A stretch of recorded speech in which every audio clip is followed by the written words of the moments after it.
So what about sickle cell beta thalassemia? I talk a lot about sickle cell disease as one overall umbrella term for all the different genotypes, but I feel like people with sickle cell beta thalassemia sometimes feel a bit left out, at least by me, because I've been asked a few times for specific information about sickle cell beta thalassemia. And the truth is that clinically they're pretty much the same, which is why I've not gone into it. It's the same symptoms, the same treatments, the same complications, but the main difference is just the genetic path that they take to get there. So let's just focus on explaining that now. I'm Dr. Lewis Thomas, a former doctor living with sickle cell, and I educate, advise, and guide other sickle cell warriors. So basically, we have sickle cell anemia, hemoglobin SS, which means we get two genes that are going to make the sickle hemoglobin. So this is the first gene, and then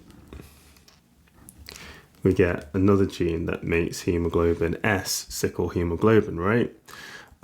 So if we then look at what the overall composition of the hemoglobin would be in the blood, it would be around like 95% hemoglobin S, because both of these genes are going to be making it, yeah? And now we have sickle cell beta thalassemia.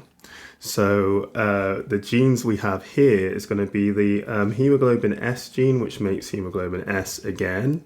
But now what the beta thalassemia gene that we inherit, what that does basically is it just stops the production of normal hemoglobin A. So this is just normal hemoglobin A that people without sickle cell would make normally.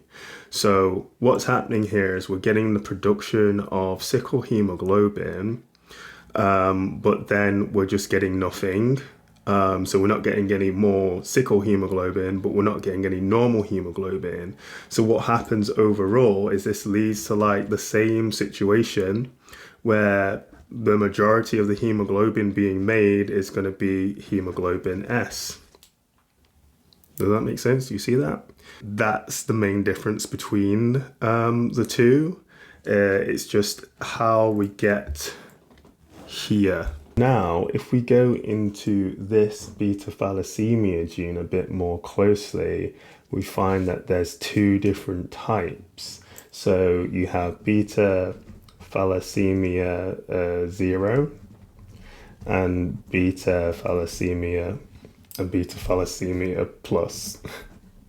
So basically the difference between these two is that beta thalassemia 0 makes absolutely no hemoglobin A at all, whereas beta thalassemia plus makes a little bit of hemoglobin A. And this little bit of hemoglobin A can be enough to reduce the severity of the sickle cell presentation, because it means that it's going to stop the sickle cell hemoglobin from polymerizing as much, from sickling as much.